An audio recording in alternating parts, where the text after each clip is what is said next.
Hello, and welcome to Stupidly Huge Numbers. This is chapter 0 and lesson 1, lesson 0 of this series. Here's the basic arithmetic symbols plus multiplication and carry, which is exponentiation.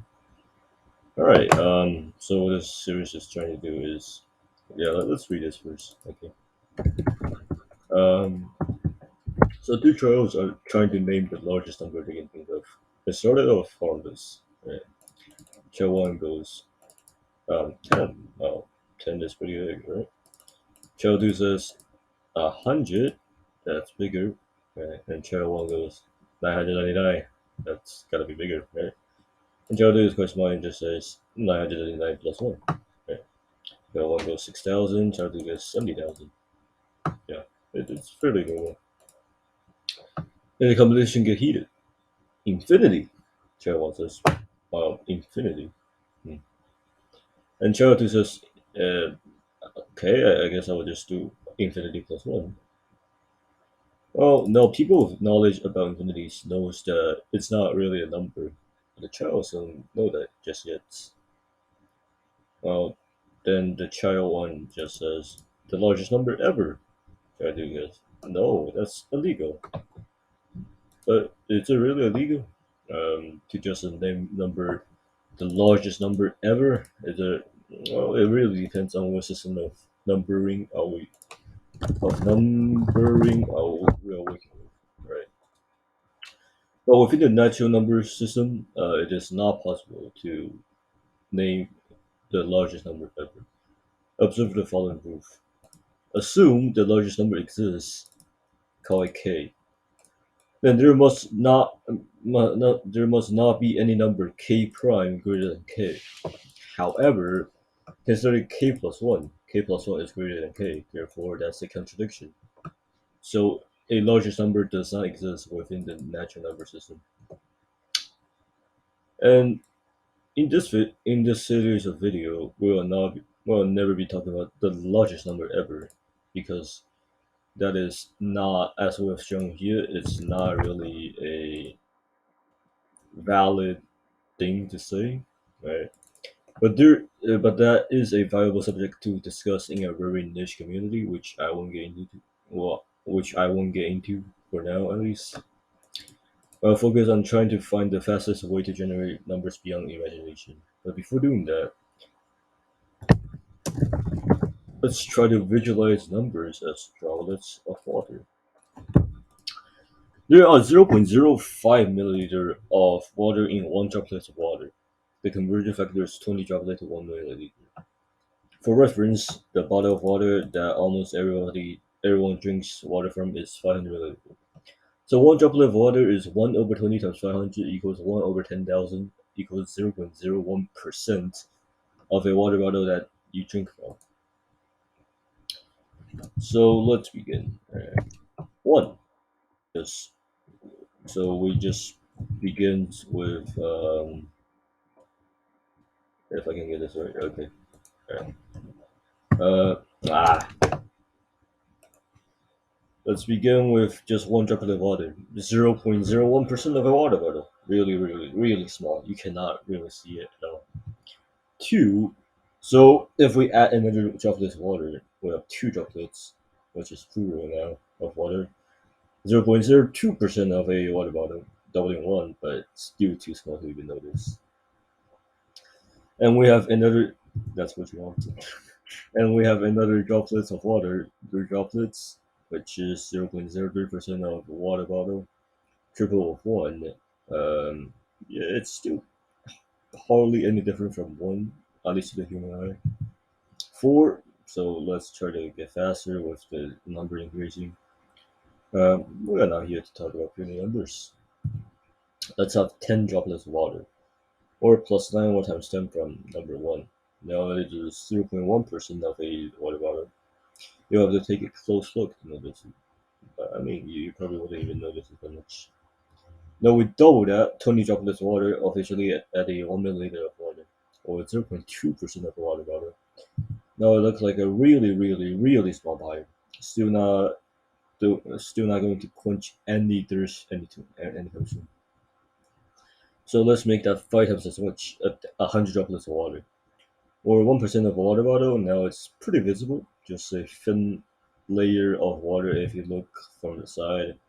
If you shake your water bottle with this level hard enough, you can probably make some sound with it. Okay, so 7, we're gonna double that again. 200 droplets of water, 2%, just twice as big as 6. Triple 6, 300 droplets of water, 3%, 3x as big as 6, which is not really exciting. It's not that much better. So let's just 5-fold 7. So yeah, so 1,000 droplets of water. Now we're at 10%, which is certainly a milestone, and it is very visible to the human eye now. It is respectable and probably save it. They hydrate him in another minute before dying. So now let's go crazy and tenfold dying. 10,000 droplets of water, officially filling out a whole water bottle. Most people drink from close to 4 bottles of water a day, so it's enough to for 1/4 of a day, which it's not that much. Tenfold, 10 to the 5 droplets of water, or 10 bottles of water. Enough to sustain a person for 2.5 days, but not enough for a house of beauty. Tenfold, again, right? 10 to the 6 droplets of water, or 100 bottles of water, which is slightly more than 4 boxes of 24 pack of water, or 1 cubic meter of water based on the conversion factor, weighing 1,000 kilograms, which is crazy. Because that is already double the record of the max deadlift ever performed. And it was just 500 kg by I think it's Eddie Hall. Yeah, so it's pretty crazy. Now a third thing, we have tenfold twice, so we're doing tenfold and then a tenfold, which is really just a hundredfold or times 10 or times 10 to the 2. So it's 10 to the 8 droplets of water, or 10,000 bottles of water. 100 cubic meter of water, weighing at an incredible that's 100,000 kilograms, which I believe most car is not even that heavy. It's like pretty crazy. But I don't think any animal can lift that heavy. Just saying. Well, like maybe sure a bear can probably, or with some training possible, they can possibly lift 1,000 kg, maybe. But yeah, but like 100 kg, 100,000 kg, it's completely impossible. Now at 14 we have 25 fold, so 2.5 times 10 to the 9 droplets of water, or 2,500 cubic meter of water, which is the amount of water in an average swimming pool, and that is quite a lot. And then with 4 times 14, which is 10 times 10, or 10 to the 10 droplets of water, or 10,000 cubic meters of water, or 4 swimming pool of water. Now we'll go completely insane and score 15. That's not a factorial, by the way. That's just an exclamation mark. So we got 10 to the 20 droplets of water, or 10 to the 8 cubic meter of water. How large is that? If we were to ignore the height of the box of water and only observe it from the sky, we obtain 10 to the 4 meters squared of water, which is 1% of New York City's area. Oh, wait, no, I mean New York State. Right.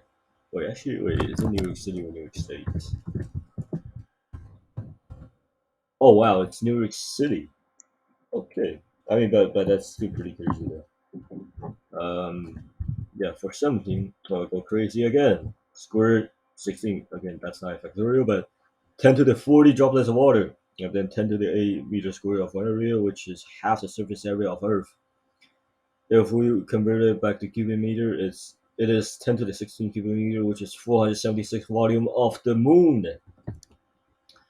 That is pretty crazy. So 476 volume of the moon. It's really crazy, and that's 10 to the 40 droplets of water. And now we square it again, which is becoming a standard procedure now.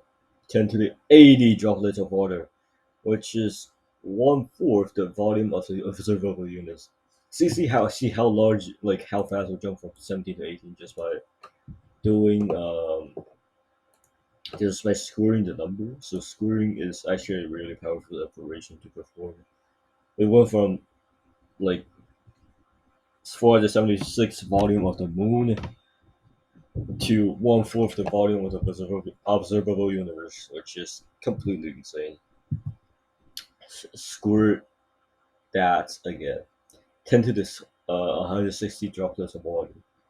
That would completely become over beyond any physical physics human have ever observed or learned. So it's impossible to describe with like any known object, right? So, but something that is comparable to it will be probably just replacing every cubic meter on this observable universe with the size of one observable universe.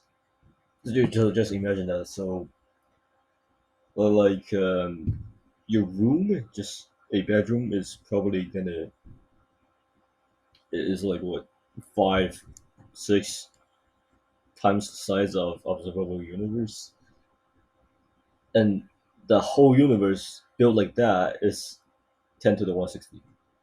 All right. And then now we reach 19 to the power of 16, which is 10 to the 2560, which means we'll have to repeat the process described in 19 times. Right. And so, well, that's all I have for now. But yeah, this is the only the very, very, very beginning of the large number that will be introduced later in the series. It'll be so beyond number 20 that is quite stupidly so. That's why I named the series Stupidly Huge Numbers. To give you an idea of how large they are going to be. So a small spoiler for the next episode. It's going to be about 10 to the 100 and 10 to the 10 to the 100. Uh, and because exponentiation is very associative, so it's equal to 10 to the 10 to the 100, which is going to be really insane, and I will describe it more in depth next video. But even that will be completely blown out of water by the next video, which will be episode 2 of the series. Yeah, so this episode is just going to be an introduction to large numbers, and beginning at episode 3, we'll introduce something called Knuth of arrow notation. And that's going to be the episode, yeah, episode 3.